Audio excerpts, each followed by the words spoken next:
The title of our lesson, Good News, God Cares. Could you use some good news today? Could the world use some good news? Yeah. I reckon so. The world needs some help, doesn't it?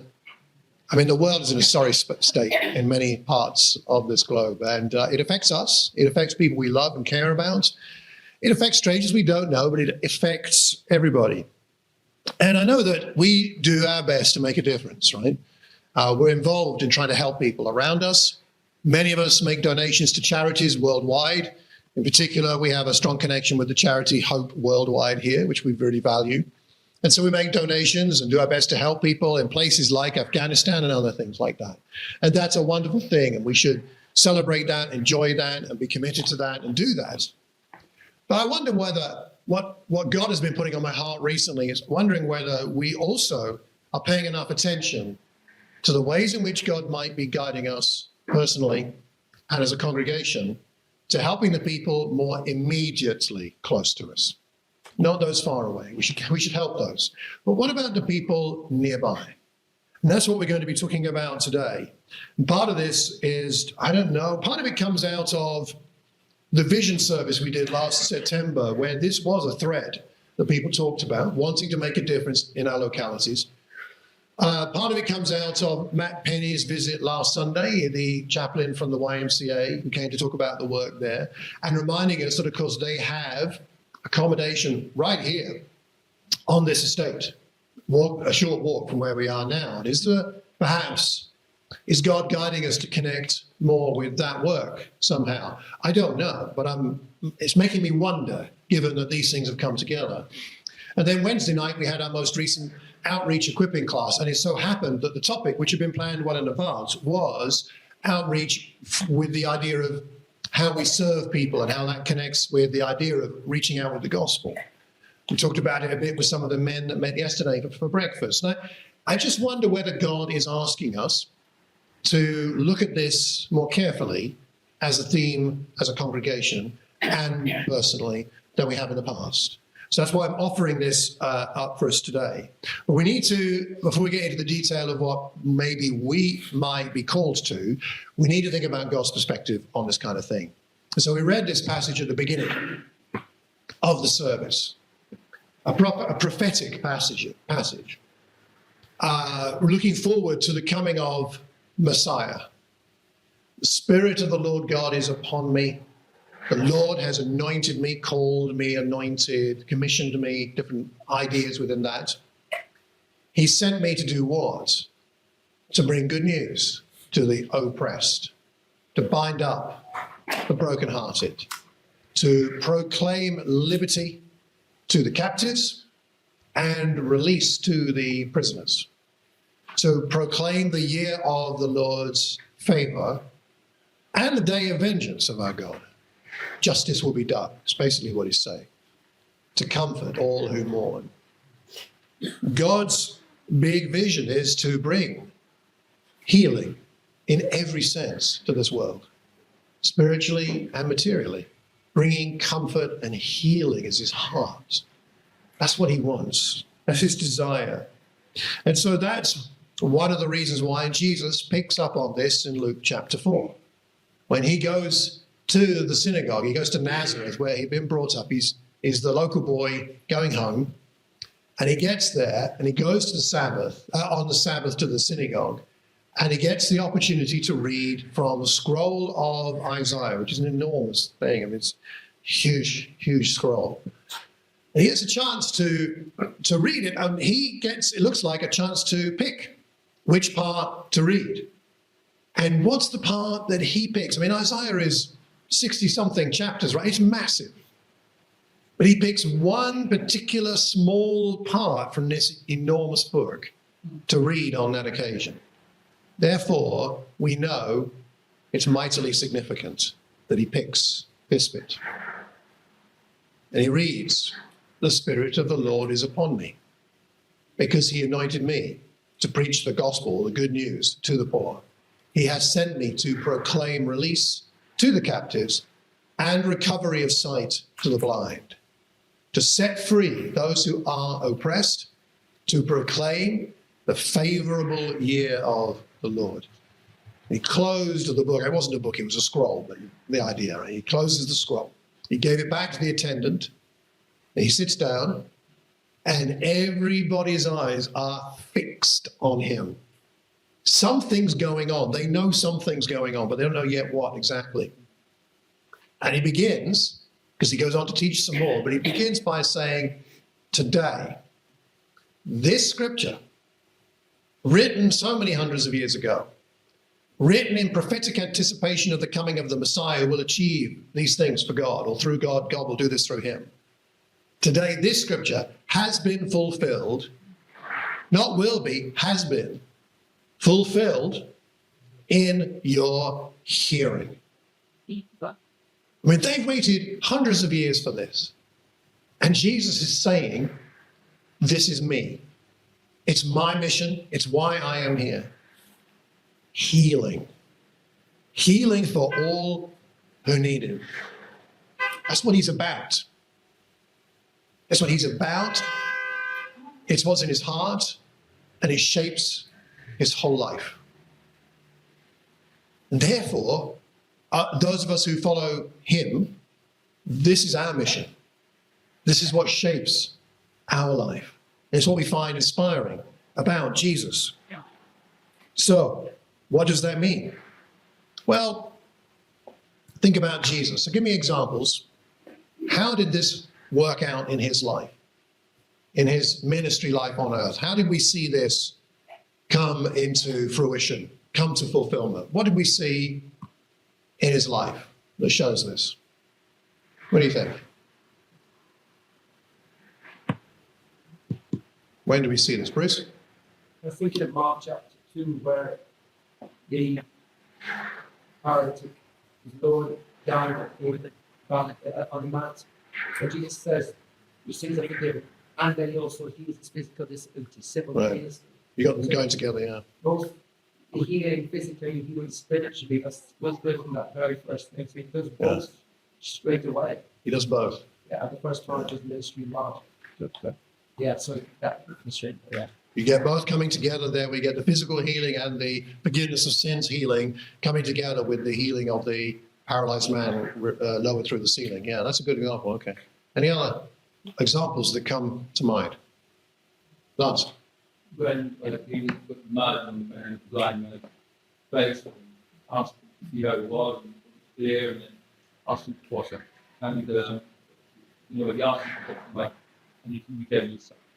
The healing of the healing of the man, in fact, more than one blind man, but healing of the blind he did more than once, right? Yeah, Stefan? Say some of those practical and metaphorical language. But I think too much technically that is what a case class thinking about that is what some people want to stone. Just set free from the condition of the law. Jesus basically set the free from being subject. He set the woman caught in adultery. Of course, the man was also adulterous, but wasn't there, right? But anyway, she's the one hauled before the Pharisees and those who would stone her. And Jesus sets her free from that fate and the oppression of the law in that context. Yeah? Yeah, Sharon. Beatitudes. Yeah. They're beautiful, aren't they? Yeah, David. Yeah, and God teaches and the woman it's much easier. The woman of the well? Yeah. The way he engages her. And she's someone who should be not engaged with, according to the way that things were done at the time, religiously, right? But he wants to include her. Okay. Yeah. Any other ideas? Yeah. What is that free legion? And Oh, yeah, Legion. Yeah, the demoniac, Legion, all those demons in him, he was healed. He was set free, liberated. Yeah. Yeah. Steve. He said his greatest criticism for those who thought that they were most spiritual at the time, because smokers, but spent most of this ministry with the undeserved and those in need.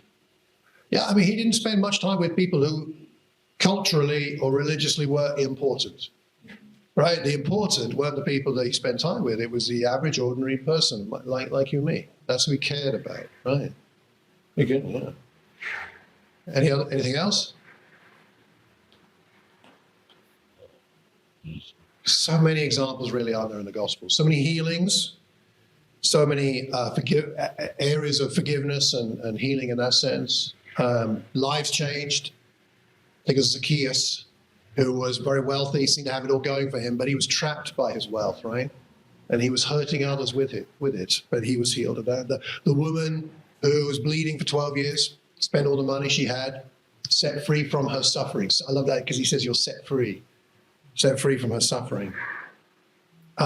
It's a beautiful thing. We see this in Jesus' life, that Jesus knew that what he was doing was going to change the world, but he wasn't changing the world by setting up some kind of massive system. He wasn't setting up a corporation. He wasn't setting up a charity as such. Nothing wrong with the charities or corporations, but it's not it wasn't his strategy, it wasn't his tactic, it wasn't his approach. His approach wasn't to set something up. His approach was to heal people, help people, and show the power of God and the love of God to those people, because he knew that if people experienced the healing power of God and the love of God, they will pass it on. The word will spread. The word spreads because God's love is real. The word spreads because God's power is real, not just because we have a particularly smart way of doing stuff. This is the heart of what it's all about. So in a moment, I'd like to encourage us, we're going to be thinking a bit and praying a bit together here in a few moments. I want to encourage us to think about whether it's a big thing or a small thing. What has God been working in your life and around you recently to guide you towards people that you could bring some of the power and the love of Jesus to, some of his healing power, some of his healing love?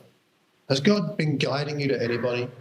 Maybe a family member, maybe a neighbor, someone at work, someone or a stranger we bump into, somebody we know somehow through some connection we have. Could be somebody here or someone elsewhere. Because in the end of it, I think sometimes we get, and I speak for myself, I think sometimes we get stuck in terms of not engaging with people with need because we think we have to do something big or impressive, or it has to be, it has to be something we know we can sustain. And we get worried about starting, at least I do, in case I can't carry it on, or I can't finish, or it takes too much. But most of the things that God calls us to are relatively small in their cost, that they can be big in their effect. You know, Penny and I were first working for the church many years ago. I forget the exact year, but I'm going to say it was around 1990. We were both working for the church, and let's just say the pay wasn't particularly good in those days. And we were often really short of money. And there were occasions where members of the church went to Tesco, bought groceries, and just took them round and put them on our doorstep. I mean, it's a small thing. Yeah.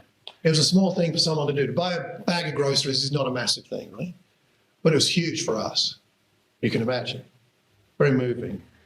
I think about Charlotte and Bronwyn housing Stefan and Liesel for a while. Maybe that was a big thing, maybe. Had a big impact on their consumption of ice cream, I know that, if you know Stefan. But that was a temporary thing. That's not permanent, it was temporary, but it made a huge difference. Many of us have done similar things, because Barry and Kate with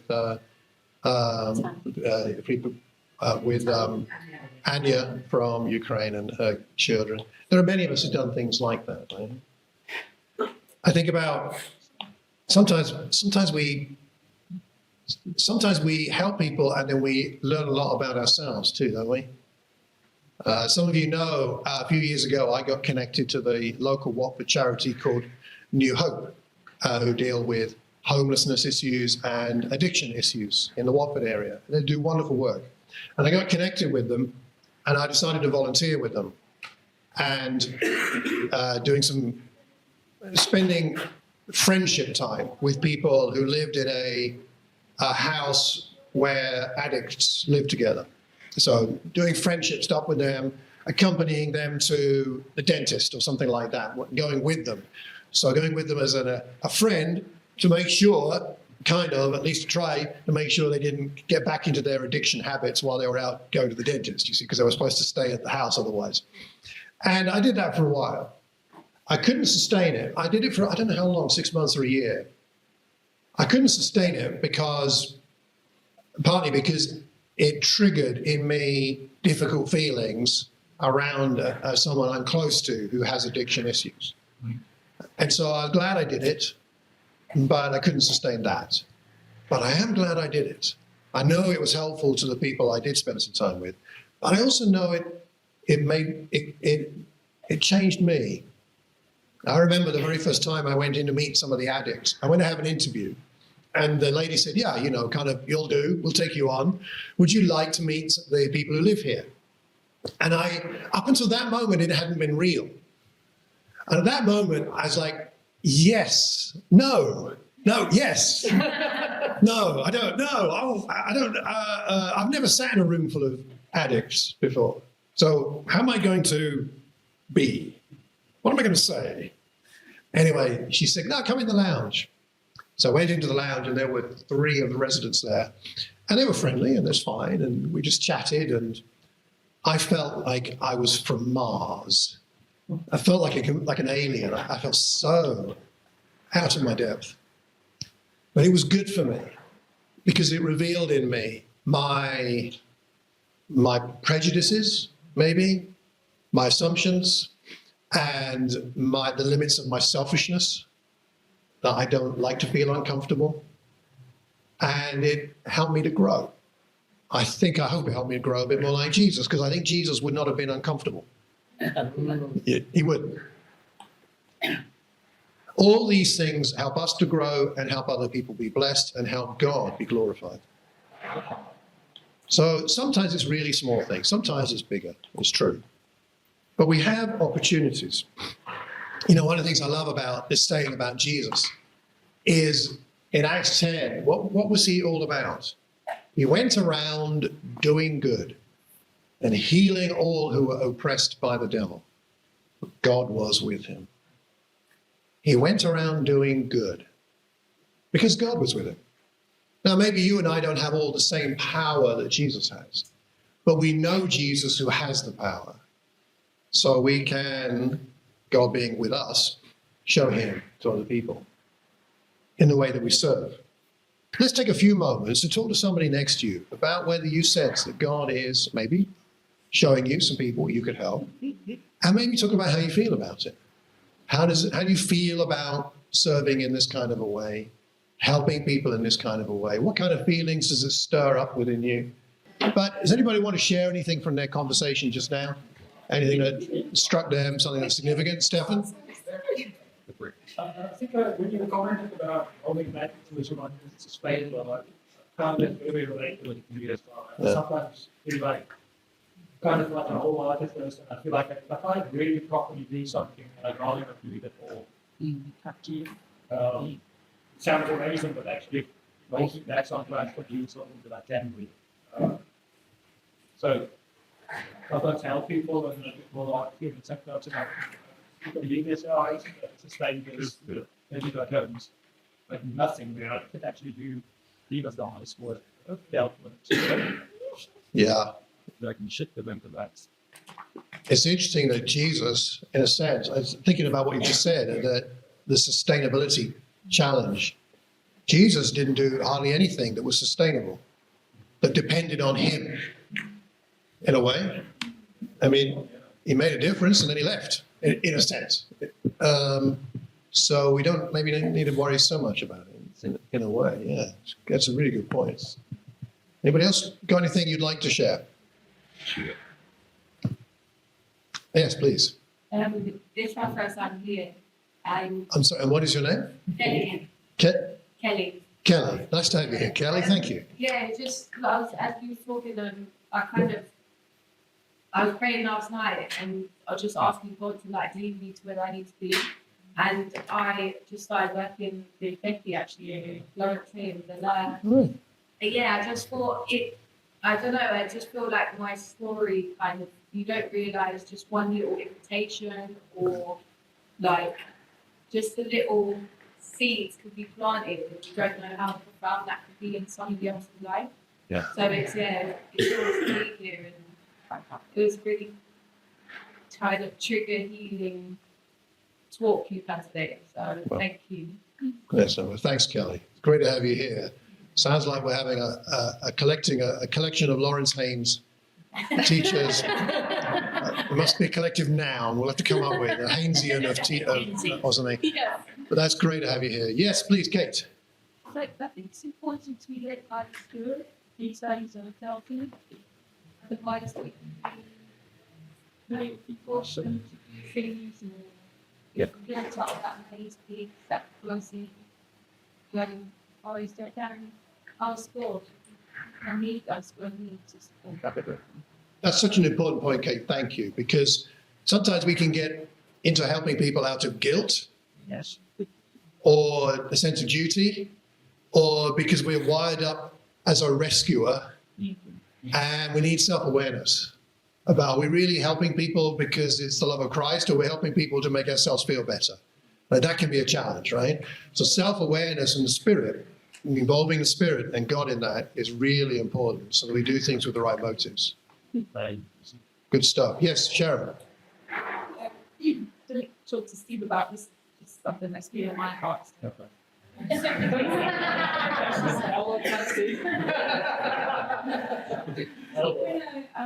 we were at the Hispanic church, Jones, and you probably were told we put out a sheep book, Yes. and usually about June once exams look. And we used to go to Esco Sunday, we used to paint fences and so basically just this lovely day, everybody make it come out and to wherever they could. And I just wanted to put that up to ask, if that's something that you've done here before. I don't know if you wrote something you, yeah? And that's it. And if it's and people are interested, and we just that the people who knows that we need a project that we need to get volunteers to do some gardening, painting, that things, Yeah. Thanks, Sharon. But I think that's right to put it out there because, so just in case you didn't catch all that, we've not done that thing as a congregation here. Other congregations many of us have been part of have had sort of service days, going out to do something in an old people's home or something, or something like that, to paint or garden and things. And in Thames Valley, it's something that did happen year after year for a long time. And so I think it's something we could think about here. And I think this is the leading of the Spirit thing is, well, where is God connecting us to something? One or two of us have had opportunity to connect with the YMCA in the centre of town to help. Maybe there's a thing there. And of course, when we're talking about all these things, maybe I'll emphasize this now, I was going to mention it later.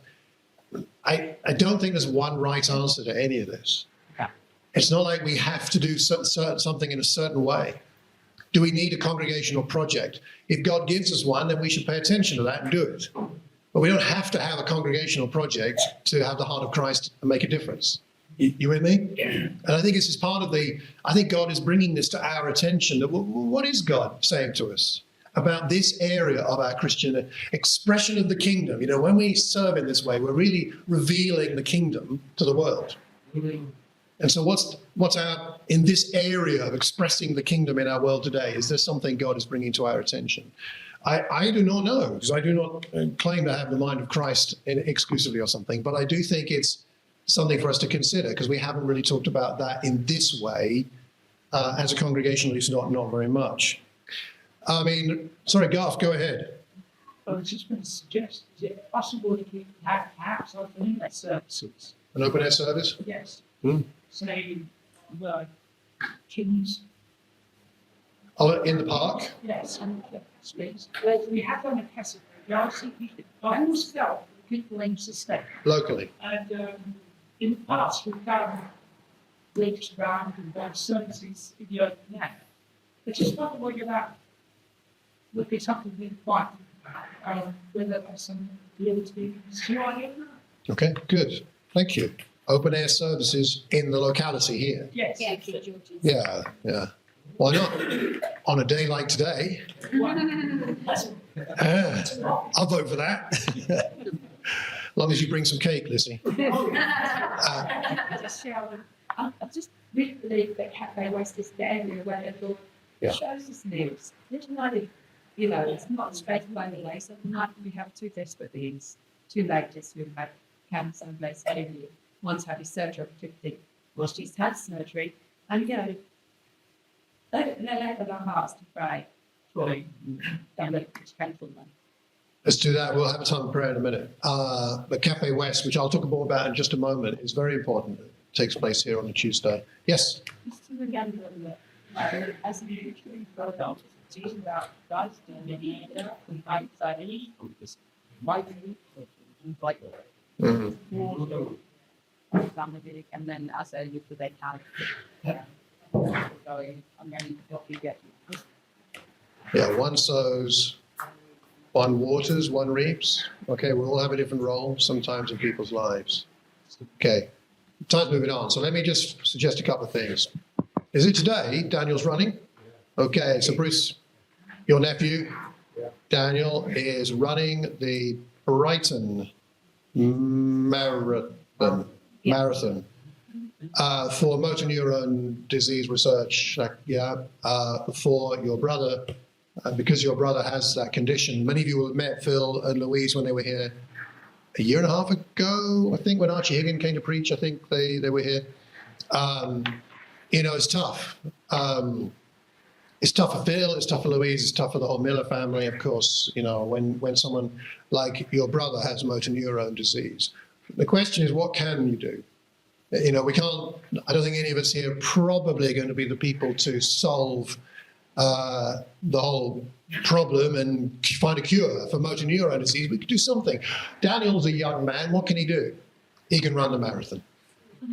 He can run the marathon, and what can we do? Some of us, we can contribute towards the fundraising. We can do something. I appreciate what he's doing. That's personal. You see, that's less family. That's personal. I've seen some of the donations on the page. Some of them are sizable.